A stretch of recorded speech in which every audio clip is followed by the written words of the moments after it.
Hello and welcome back to Faeria's Tips and Tricks. Last time we tackled the campaign mode and our success has rewarded us with access to other colours. Now that we have the forests, lakes, mountains and deserts unlocked, let's make a deck for each of them.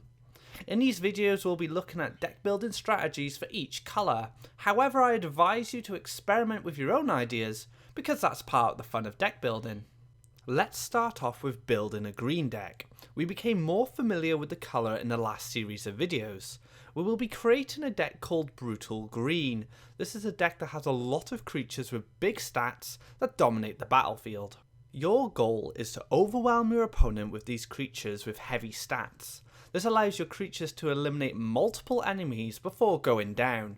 If your creature destroys 2 or more enemies, then they have done their job. So let's take a look at the main creatures of the deck, who will provide the raw power of Brutal Green. Grove Guardian provides a deck with a taunt with good stats. He'll help us with our defences.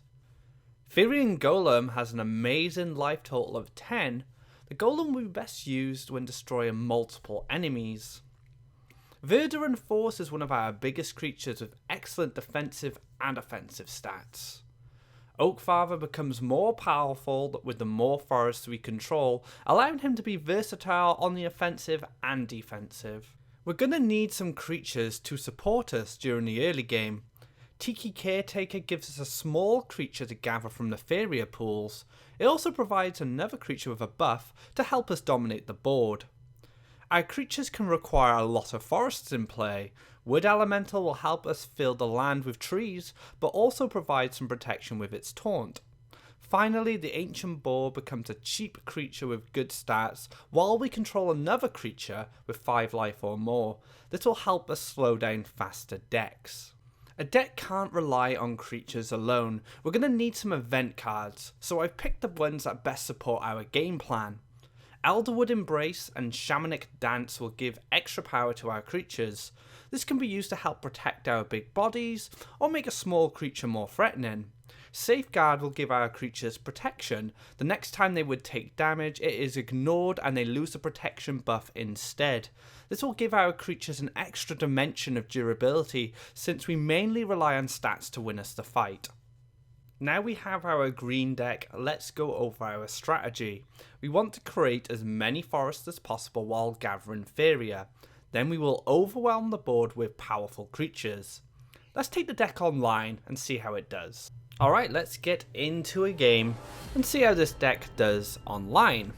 So this deck is being built with newer players in mind. So I haven't used legendaries, I haven't used epics, or I haven't used any rares really in creating this deck. I wanted this deck to be very easy to access for newer players, and which is the intention of this guide. In the future we'll have more advanced guides for decks with maybe have a lot of legendaries, a lot of rarer cards. Going into this game here, we start off with the Verduran Force, which is a card I've been experimenting with in different ways when playing this deck. If I find it in my opening hand, I generally change my strategy around a little bit. I like to kind of go for the Faeria farming at the start, but the one thing Verduran Force does is it gives me a 7/7, which I could just send straight up the middle and just see if they have an answer to it. That's kind of my intention with that card. So as you can see here, we're going to go for that route. Let's see what happens. Let's see if he has an answer. Tiki Caretaker will be useful a little bit later. It can hit the Verduran Force, but I'd rather spread the power. Grove Guardian's a great pickup as well, just in case we need some defences later on. We have that taunt. But now the 7/7 is going to come down. He drops his 2/1.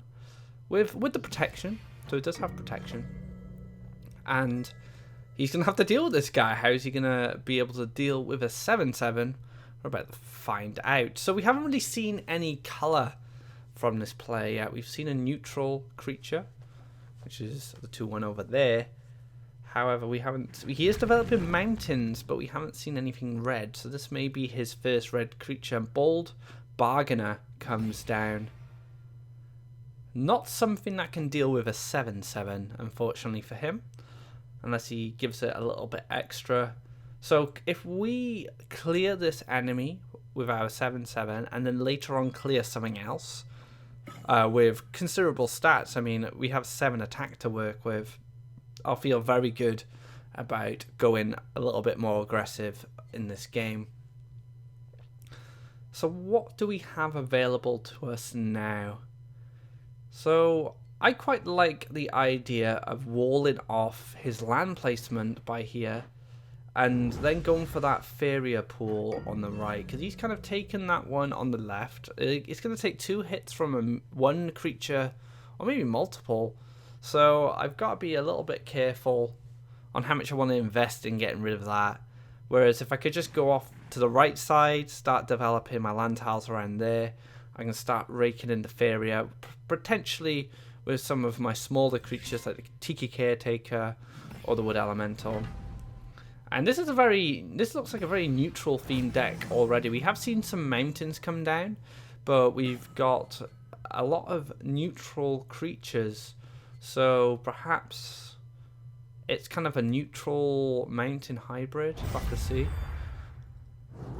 So I get the taunt now on the Verdant Force, and this also increases my health outside of range of that 2/1 clearing him even further. So even if he has a buff, maybe he'll stick around. So far this Verdant Force has taken out 2 enemies. If he takes out any more, I'm going to be pretty happy. And Lord of Terror comes down, so he's invested 3 bodies, and some of them have been pretty costly, into just taking out the 7/6. And although it feels kind of bad losing to a 1 attack creature, I get rid of a Death Touch creature, which could prove to be even worse later on. It could prove to be a bigger problem. And he does his job. He does a fantastic job, so I'm pretty happy with how he turned out. Now, I could go for the boar into the Tiki, but I kind of already decided that I wanted the Grove Guardian in the middle. So once again, putting that central pressure down the orb with a heavy hitting creature, and then drop the Ancient Boar back there for 3/5. So I can then put the Tiki Guardian down later and buff the boar unexpectedly, so he may play something that can't match a 6/6.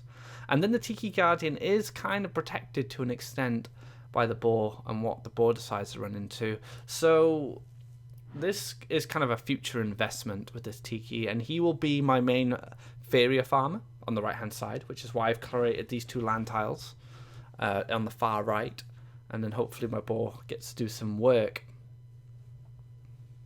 So now he's gone on a kind of aggressive land push, just planting 2 planes, kind of in a very similar fashion I did, but alongside going towards my board. And that's probably his agenda now, just push his lands really aggressively down the right side. So I might be required to do some defensive plays in the future.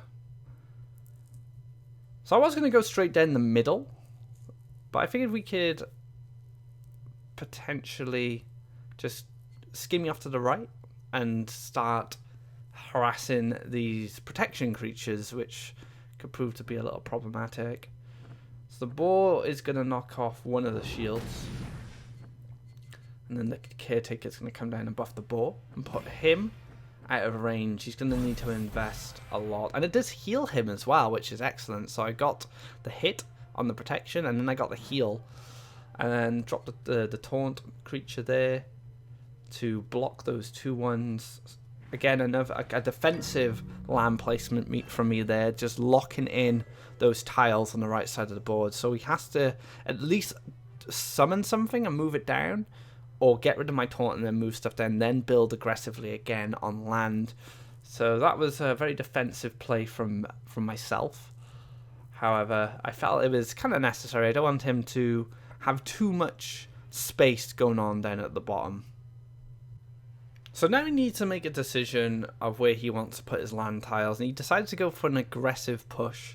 Summon the Outland Ranger, which will give him a campfire.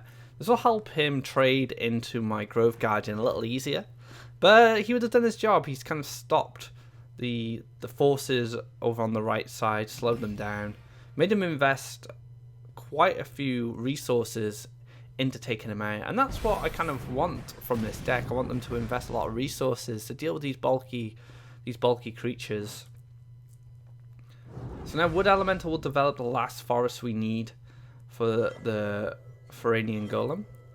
Now, the big question is, do I play a defensive land next to the Faeria pool in the bottom left and wall him off so he has to move something down, which he can't because of the taunt, or do I get an extra point of Faeria and Elderwood embrace the Wood Elemental so he can stick around?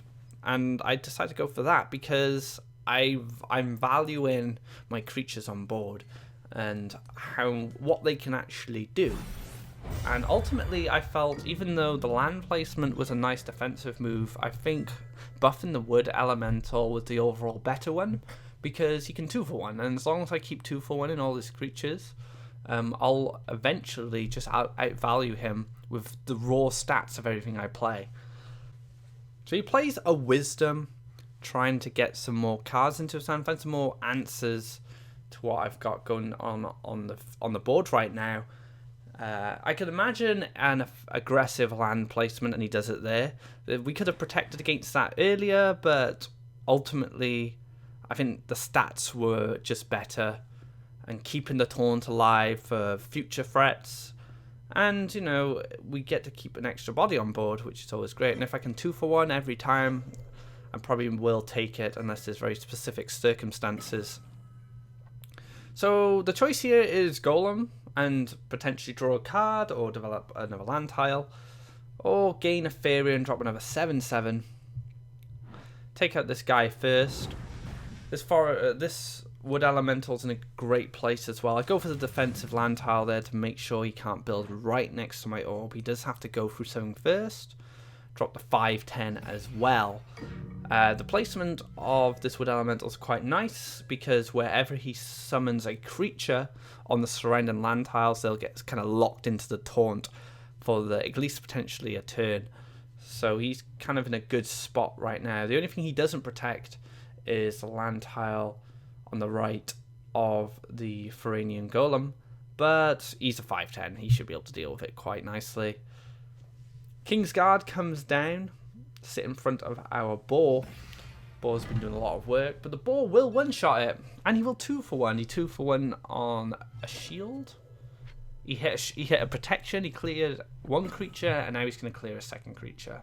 I'm curious to see what he's going to do next. We do have a lot of threats on board, and he does surrender, so we take the game. He doesn't want to put up with Brutal Green any longer.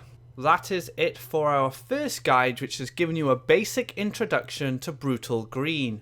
Thank you for watching, and check back at PlayFaeria.com for more Faeria's tips and tricks videos.